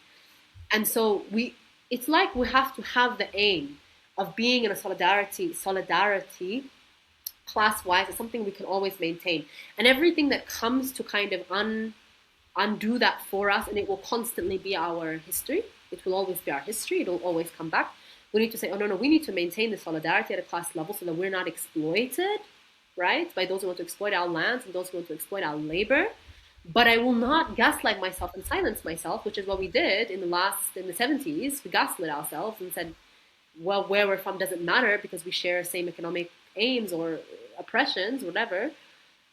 Every time it comes up, we must resolve it. We must have difficult conversations. And I think I don't really understand Ethiopians as a generic term for everything that all of us are, but, for lack of better terminology at this point, what we share, I think, is part of the traumas. We don't know how to have difficult conversations. This is from the Amhara to the Tigray to the Oromo it's all, bound up in euphemisms and bound up in kind of these cultural practices where shame is part of it, a lot of these things. There's a lot of things we need to overcome to be able to, back to your question of between the Tigray farmer and the Oromo farmer, what will it take to bring them together? All of this and perhaps more. Well, I wasn't aware that we had spoken for 1 hour and a half, so apologies for that I have detained you this long. But just one or two kind of big picture issues. You mentioned, I think, one one issue that would be an obstacle when people attempt, well, in the future, hopefully, to create a common cause among people who face the same challenges, which is that the entrenched view some people have because of their indoctrination and education. And I think the case of the Amhara farmer and how he felt entitled to certain things is interesting. How do you denude him of that view? Because that without that happening, it's very unlikely that he would relate to the Oromo farmer in the same situation, objectively speaking otherwise. So how do you do that? That's an interesting challenge to people who want to create that sort of solidarity. But also there are other people might point to structural obstacles as well. So for instance, you will have heard this argument being made, which is that the constitution, the current federal arrangement, with its emphasis on nationality or even ethnicity, as some people might put it, that is a corrosive to the kind of thinking that you're talking about in terms of class struggle, that people would always be tempted to emphasize their ethnicity and their identity because of the structure put in place. What do you say about that? Yeah, really good questions. How do we do that? The first question, like, how do we actually build solidarity between, people who have not, it's not just in their lifetime, right? They have inherited this kind of thinking from generations, and it's become part of even who we are, like to be an Oromo, or to be an Oromo, to defend against the occupation of the Amhara elite or the farmer, or you're living that struggle out every day. To be an Amhara, is to exert your dominance, over the subjugated people. That's who we were at our best, and that's how we must continue to, So these things are really deeply ingrained, and it's not an overnight job for sure. But there are processes that we can create, and number one, fundamental. Unless there is a power change where that power is occupied, by people who are held to account, by objective standards of being for the people. I mean objective because everyone can say they're for the people, they can act differently. Where the people are really holding this new power to account, and it is of the people themselves that are the ones in this leadership position. Until the state is characterized by that kind of people, fundamentally this process has to be free of the state.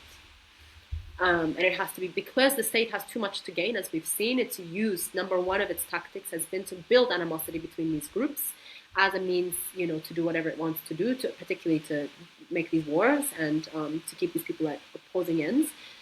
So the state has to be free of this process. That's number one. And it has to be squarely between the people.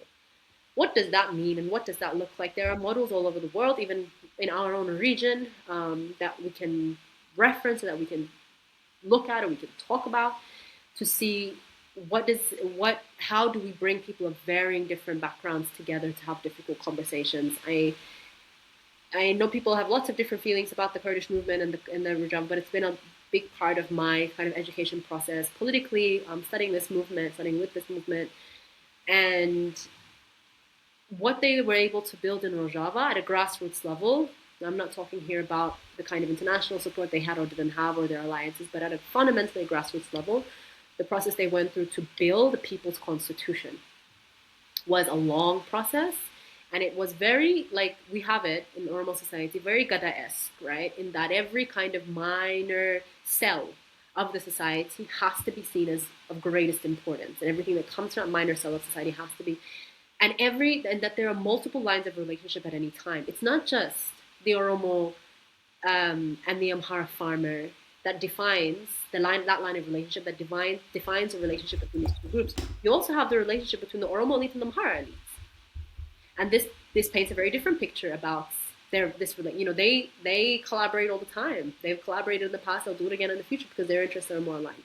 So there's lots of, there's the relationship of the students to each other, the relationship as an Oromo student to the education system, to a Tigray student to their education system, in Oromia versus in another place. So it's complex. And so the second thing, one we said, the first is the state has to be free of it unless the state characteristically changes to reflect all the things that I said. But the second thing is that we need to understand that this takes time. This takes years. That what we're trying to undo is very ingrained trauma, years and years of repetition of what the truth is. We're not going to let go of that in a second because that repetition is now, it's emotionally charged, right? So time, but not just, hey, in time, we're going to resolve all of this. Time with a specific process and a formula. It needs to happen cell to cell. The most minute cells of the society need to be talking to the most minute. So we need to be thinking a group of 100 people, right? In a particular place. What is the historical relationship of these group of 100 people to each other in this place? What's the migration patterns that have taken place in this location? When did the people come? When did this animosity start? How did they relate to 1991? How did they relate to the 1800s? What happened to them? We need to be asking all these questions again and again and again as per each locality, because we cannot compare Walaga to Arsi, we cannot compare Makele to even Shawa, we cannot compare Jimma to Afar. We just cannot, right? This is one of the blind spots that this Ethiopian nationalism has created for us. It said, oh, we're all one. Sure, it's nice to think that we all collectively share something, but materially it's inaccurate. We are not all one, right? We're fundamentally all very different with some things that it shouldn't be offensive for people to hear this because it's true, right? It shouldn't feel an affront to our, and the fact that it does feel so offensive is because this all one is very fragile. That's why it feels offensive, because it can break under any pressure.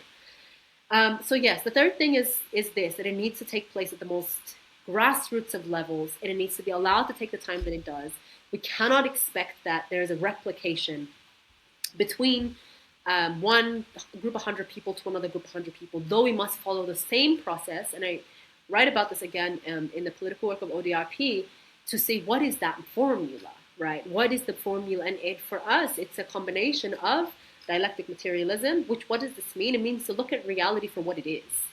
It means to go to a certain place and not have a perception of, oh, because it was like that there, your history is now the same, because we share the same collective. No, we have to look specifically in each place. And this feels complicated because earlier I also said, like, we need to come to one truth. Yes, in relation to that one truth, what was your experience here, right, of this, the fact that Ethiopia was colonized? One truth. Argue until all the animals in the world come home. That's not going to change. This now, but how do you now relate to this one truth reality? So this is what we mean, dialectic materialism. It means we don't go into it with, I believe this, and now how do I make it true in this circumstance? No, we go there with what is actually happening. Then we have democratic confederalism, which is the model of the not just Kurdish, it's not ethnically specific, but the movements led by the Kurds, and that's joined by multiple ethnicities in this place in the world, whereby we look at the lived experience of democracy between multiple different people groups, and then within those people groups, what's the confederalism between the farmers and the students in the Oromo? What's the confederalism between you see what I'm going with this, right? Between the Mahara, what's the confederalism between the women and the young people, or the so on and so forth. And then we have the dimension, this is our 3 kind of point model of the perspective of Safu, of what we call Argat Ageti, which is part of it, which is dealing with what you see and dealing with what you hear, right? And what our aim is in this is to restore the lines of Safu amongst all of these different relationship lines, which is, what does that mean? To restore a healthy line of exchange between our interconnectedness. And this does not mean you have to make everyone agree, conform, or dominate anyone to reach this level. Actually, these create the complete opposite of healthy Safu. It just means that we are, through all of these mechanisms I mentioned, we're being honest. And we're coming to a place where I can live by you, to be honest, without wanting to kill you. And in fact, actually wanting to protect you, because I see you as part of the same ecosystem as me, and that my health and well-being is dependent upon your well-being. I think this answers the first question of how do we do that. The second question of the Constitution and whether it is coercive, like it's a bad thing or it's a good thing. It's very, for people who reduce all of our issues to the Constitution, I think it's very reductive and like really disingenuous. The Constitution did its best. It's actually a very good constitution. Me, I like the Constitution. For what I know of it, I'm not a constitutionalist. I don't claim to have read the entire thing. But and we're talking particularly about how it relates to the multinational question and how it's trying to remedy all of our issues as being all these different peoples, right? In its attempt to do that without the country going through all the things I'm talking about, like this kind of redemptive process, this kind of reconciliatory process, this building of the new world process, without having actually gone through that and not having a basis of that to sit on, and just trying to build a framework in and of itself of like how should we should relate to our diverse makeup as a people. It tried its best. It was not implemented. It's not a single day. For everything we're saying the Constitution doesn't work, we never implemented it really for it to say whether it works or not. We did make the divisions necessary, like we do have the regional makeup of the states, but can we really say that there was a point where there was genuine autonomy, right, by the people to select their leaders into the ruling coalition party? What did they ever really have a freedom, to choose other than what at any point, the ruling party wanted from its representation from each region? We never really saw this come to life to make any judgments of the Constitution in this way, I think. And then, so that's that. But then also, if it's, again, these people who say that the fact that the Constitution talks about ethnicity is the problem, do not understand that we have tried to not talk about ethnicity and it was still a problem. It was literally us not trying to talk about ethnicity through the 70s that created a movement that was completely ethnic based, right? So that doesn't work. Whether I like it or not, or you like it or not, it is not proven to work. We have to think like, again, this is the thinking material, like what happened, right? So the Constitution, for how people feel about it, again, I cannot say it's the best thing ever. It worked. It's not been implemented well enough for us to see it's the fruits of it. It did its best to try to give us a framework. We didn't implement it, but it tried to give us a framework. Is the framework in and of itself the problem? Absolutely not. Because when free of it, the processes I'm talking about, we've said it, like that farmer, the Oromo farmer, the Ampara farmer, what happened between them? They've not read the Constitution. I don't think they care about the Constitution. But what they know between them is they have a lived experience where I'm an Oromo, you're an Ampara. We're both farmers, and this means different things to us. This is what the Constitution is trying to mitigate. Didn't really work, but again, I don't think it's the Constitution's fault, and it's disingenuous to point blame only at it. Well, the point here is that the class issue and the ethnicity or nationality issue could be reconciled. I think that's the broad point you're making. Just one final issue point, Soretti. I know I'm testing your limit. You hurt me for this, but something that is related to kind of the bigger problem that you try to grapple with in your studies and readings and writings and all that. What are the things that you believe Ethiopians should be inspired by from other people's movements, from the Kurds, from the Palestinians or other people? Because I find this interesting because there are aspects of the mainstream thinking in Ethiopia that I find troubling and disturbing. For instance, the fact that people tend to be reverential and deferential to political figures, for instance, the way they address politicians. If you pay attention in Ethiopia, there is a degree of respect, undeserved respect that people have towards politicians, and that has meant that politics in Ethiopia is driven by the elite, which is why we hear terms like elite bargaining or elite negotiation. And one thing that I want to ask you is how is it that the people could take power from the state and could position themselves at the driving seat rather than being dictated by the elite and by the state all the time. So if you could reflect on those issues, that would be that for today.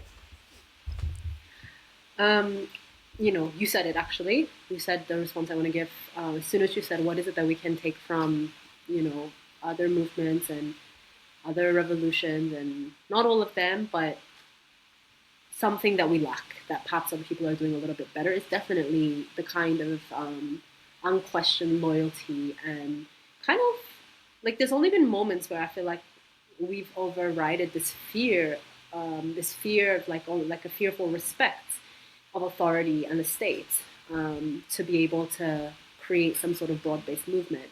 But it seems to just keep on cropping up and to keep on coming up. And so this is something we really need to consolidate, that the state, because it is power, doesn't mean it is right. And we as people across the Ethiopian state, we have a very, our relationship to authority from the most, minute, like the smallest of relations to the greatest of relations, it's colored by the same sort of this reverent kind of fear. We're taught it as young people. We're taught that this is what makes you a good person, all of this, right? And so now you have to challenge all of these ideas when you are now coming up against, or when you're trying to answer the question of, well, It's power that is causing me harm.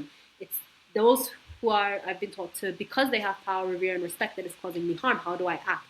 You have going against this kind of stories that you tell yourself is not an easy thing to do as a human being on a day-to-day basis, let alone movements to do it. So I think this analysis we make of the states, we need to start to understand the state is manufactured by an economic model in the world, that it emerged out of the history of the evolution of capitalism. It was there before, there were forms of it, but the nation states that we know today, the Ethiopia, the Kenya, the Uganda, the whatever, like this, the nation state. This is a product of the evolution of history coming out of the consolidating our economic module as a world. So this is not the same as we really need to just see it for what it is and see it in that way. And if it's serving you, it's because it has a certain relationship to capital and labor. This is a good state, has a good state, meaning a state that's for the people. It has a democratic and it has a progressive relationship to, and it has a non-harmful, right? It's not selling labor or extorting capital or accumulating it, in the hands and bank accounts of an elite. It's distributing it. It's using it for the welfare of the people, for the good of the people. A nation state that is evolved out of the same history, a good one, does this. Does ours do this? No, it's a bad one, right? Does it kill you if you are not if you're not submitting, if you're not cooperating? Yes. So this is a bad nation state. This is how we have to really see. This is the analysis we need to make of the nation state, and I think why I've taken so much interest over the years in the Kurdish ideological perspective is because they have very clear understandings about what the nation state is. It's a question for everyone to answer for themselves and for us to answer as a people for sure, whether the nation state model is going to work for us. I have my own opinions about this, but the point to your question is the ability to make that analysis at all, right? To say what the state is, to name what the state is, how it should function and how it is functioning now. All of this. There's very clear ideological perspectives about this, and we need to choose one, and we need to go in a certain direction. So yeah, relationship with the state and analysis of the state is definitely one of the main things that I would say. And there was a second part of your question. Forgive me though, I've forgotten what it is. But I think related to that, how do people squeeze power from the state and take it to themselves? Yeah, because it seems to me now that everything is concentrated in the center, in the elite, and people have nothing really. Yeah, sure. I think to an extent we've talked. I've answered this question a little bit in the other responses, and there's no, I'm not the person to, this response. First of all, you're trying to seize power that is violent and that has a means of violence at its disposal. So we have to ask serious and genuine questions about whether you can do this without also having a counter means of violence, without also being armed as a people. So how do you seize power? That needs to be part of the calculation. But before that, before we talk about that, like having an equivalent means of violence, we need to see mentality and the nurture of really strong political mindsets.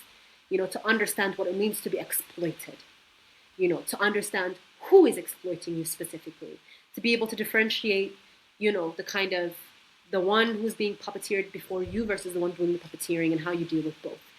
To understand, land as a resource that belongs to you, right? And that you, as an African person, you have a worldview that tells you about your responsibilities and stewardship towards land. So how do you not politicize this? Political education is our number one defense and our number one means to capture this power. So everything for me begins there. It's political education. It is it's the ability to be able to talk about your own issues amongst yourselves and come to your own conclusions with confidence, and be able to act on these conclusions with confidence as a people, living day-to-day lives. I'm not talking about, again, the political elite, but again, people who are living the majority experience, right? So the working class majority experience in the country. So political education is number one. And again, I'm really, of course I care what kind of political education, what ideologies we do take on. It's why I do ideological work, because I think that there is a good way. And I think, I've been trying to describe that for a few years in my writing. But at this point, I don't even care so much about like what it is we choose. It's just let's choose something to sharpen our minds, to kind of get us beyond this thing of just reacting to everything the state does, right? And just being kind of pawns in there. How do we get past this is like really political education. So this is number one. In terms of the actual plan, how will we seize power? I mean, this is, you know, you've been watching this country as I have in the world too. Revolution is a long end game. It's a marathon. It's not a sprint.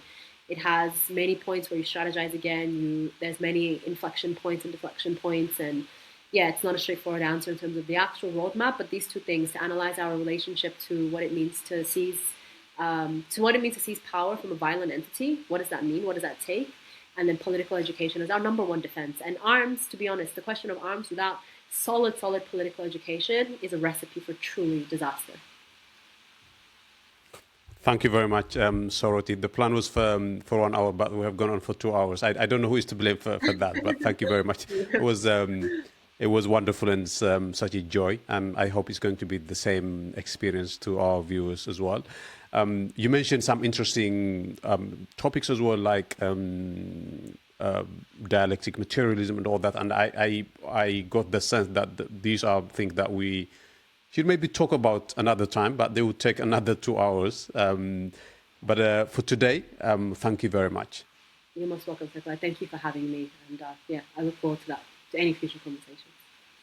It was my pleasure.